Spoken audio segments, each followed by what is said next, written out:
Matinong mister, hindi under ni Mrs. Marami sa inyo ang naghahanap ng matinong mister dahil ang inyong mister ay hindi matino. Marami sa inyo nagsasabing, bakit magiging leader si mister hindi naman matino? Paano kung hindi matino si mister?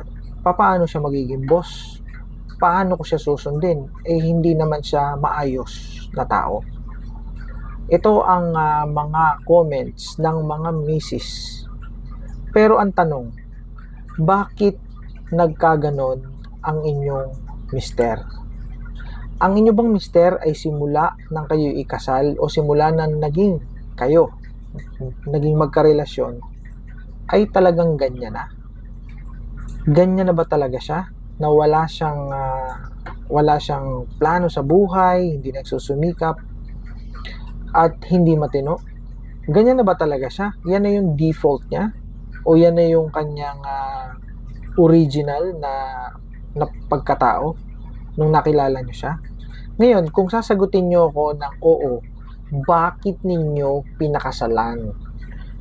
Sa una pa lang dapat hindi niyo pinakasalan dahil alam niyo hindi matino.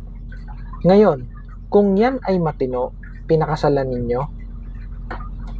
Kapag yan ay inyong ginawang boss, inirespeto ninyo, ginawa niyong padre di pamilya, no?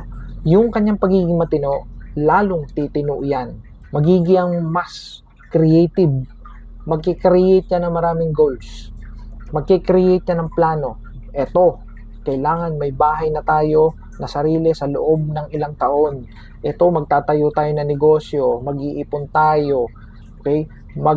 Mag-aaral ako, magma-masters ako, magdo-doctorate ako.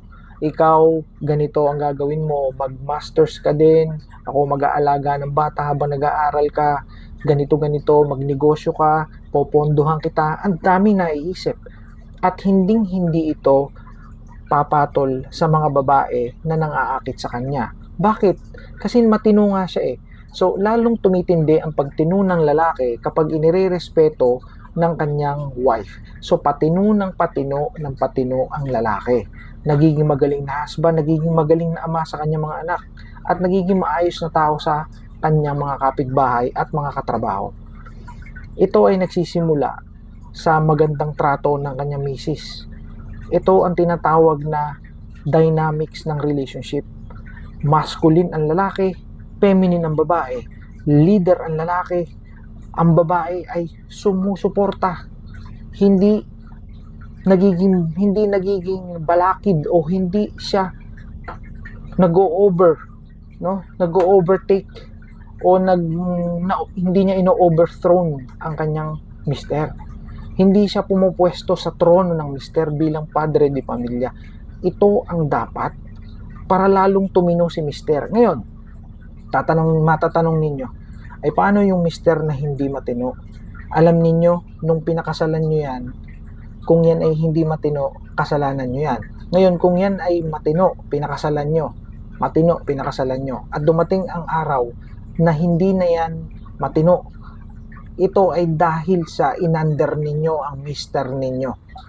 Kapag ang mister ninyo ay inander ninyo ng inander, nawawalan niya ng goals. Nawawalan niya ng pag-iisip. Hindi na yan mag-iisip, mawawalan na yan ng gana. Yan ay magsusugal na, yan ay mag-iinom na, lalaklak na yan ng alak, magiging happy-go-lucky na yan. Bakit?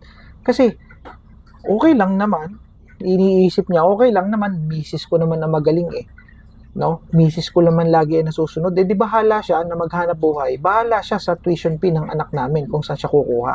Inom ako ng inom dito, walang problema. See, that's the effect. That's the reason why. Kaya hindi nagiging matino ang mister nyo. Hindi ko kayo sinisisi dahil hindi nyo naman ito alam, hindi kayo aware dito. Na kapag inander nyo ng inander ang inyong mister, meron niyang side effect. Kaya nga sinabi ko, huwag nyong underin ang mister ninyo. Kung nakilala nyo yung mister nyo, pinakasalan nyo ng matino, irespeto nyo ang mister ninyo, gawin yung boss para lalo siyang maging matino. Ngayon, kung hindi siya matino, maaaring may pag-asa na tumino siya dahil mararamdaman niya na padre di pamilya siya, magiging matured siya. 'Di ba? 'Di ba ang isang tao, sa isang community, kapag merong maglalasing o kaya ay may tatamad-tamad, kapag ka ginawa niyong kapitan ng barangay o kaya ginawa niyong konsihal, natino, di ba? It's because of the respect, because he became the leader of the community. That's the same as in your family. If hindi matino si Mr. and you put him in that position to be a leader, and then to be a provider, he will provide. Mapipilitan siya eh. Hindi siya iinom kasi may pasok siya bukas. Bakit? Kasi siya ang leader, siya ang nagmamanage ng pamilya, mawawala ng kakainin ng pamilya. No? Kasi si Mrs. ay sumusuporta sa kanya, may umaasa. Ngayon, kung nagmamagaling kayo, kayong mga Mrs., nagmamagaling kayo, iinom yan ng iinom ng alak. Bakit? Iisipin niyan na meron namang Mrs. na nagmamagaling na siyang mag-manage ng lahat, siya magluluto, siya lahat. At ito pa, ito ang pinakamatindi. Kapag ang Mr. ninyo, inander ninyo, hindi nyo siya tinarato na boss, hindi nyo siya tinarato na leader, alam ninyo ang mangyayari sa kanya. Magre-rebelde yan. Kung yan ay hindi nagsusugal, magsusugal yan. Kung hindi yan nagsasabong, magsasabong yan. Kung hindi yan nagiinom ng alak o naglalasing, maglalasing yan. Magre-rebelde yan eh. At itong pinakamasakit, magiging cheater yan, mambababae yan. Bakit? Kasi ang pambababae ay isang rebelyon. Magigre-rebelde yan, itaga nyo yan sa bato. Itaga nyo yan sa batong buhay. Ganyan ang mentality ng lalaki. Pinaliliwanag ko sa inyo ang nature ng babae. Pinag-aralan ko yan, isineshare ko lang sa inyo. Kayong mga kababaihan, kaya kayo niloloko ng inyong asawa dahil kayo ang masyadong nagmamagaling, kayo ang boss. Alam niyo, meron ako ritong follower na executive, no? General manager siya. Pag umuwi daw siya sa bahay, siya ang boss. Talaga namang yung asawa niya ay tupi. Yun ang ginamit niyang word, tupi ang asawa niya. Minamasahe ang paa, no? Tapos ang mister niya ay nakapaligo na. Parang babae nangyari. Nakapaligo na yung mister niya. O, nakapaligo ka na ba? Oo. Ano ba ginagawa mo? Masahin pa ako. O, hainan mo ako. Tapos sigaw daw siya. No, mando dito, mando doon. Alam niyo, after several years na ganun ang ginawa niya, iniwanan siya ng asawa niya. Napakalaki ng sahod niya. Pinrovide niya lahat sa asawa. Iniwanan siya ng asawa niya kasi yung asawa niya ay nagrebelde dahil nawalaan ng magandang pagtingin ng asawa niya sa sarili niya. Yung manhood, yung masculinity ng asawa niya ay naglaho. Sa isang relationship, ang normal talaga, masculine, ito lalaki, ito ang babae. Itong lalaki, ito yung boss. Alam nyo, mahirap lambingin at i-baby, no? At lambingin ang Mrs. na boss. Tandaan nyo yan. Ang Mrs. na dragon, ang Mrs. na boss ay mahirap lambingin at mahalin ng isang lalaki, ng isang mister. Kaya ito ipinaliliwanag ko sa inyo dahil ang daming nawawasak na pamilya dahil sa mentality at dahil sa maling ginagawa ng mga kababaihan na nagte-take over kayo ng pamilya. Kapag nagtagal na, ina-under nyo ng ina-under ang asawa ninyo. Kayo nang kayo nasusunod, kayo nang kayo magaling. Kaya in the end, wasak ang pamilya ninyo. No?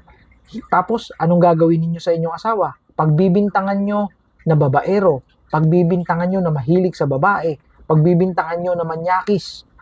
No, hindi yun ganun. Hindi ganun yun. So yan, ipinaliwanag ko for healthier relationship. Ang goal natin dito is maging solid, maging maayos ang pamilya nyo, maging maayos ang marriage nyo. Kaya ito ipinaliliwanag ko sa inyo. Hindi nyo ako kalaban, kakampi nyo ako. I'm educating you.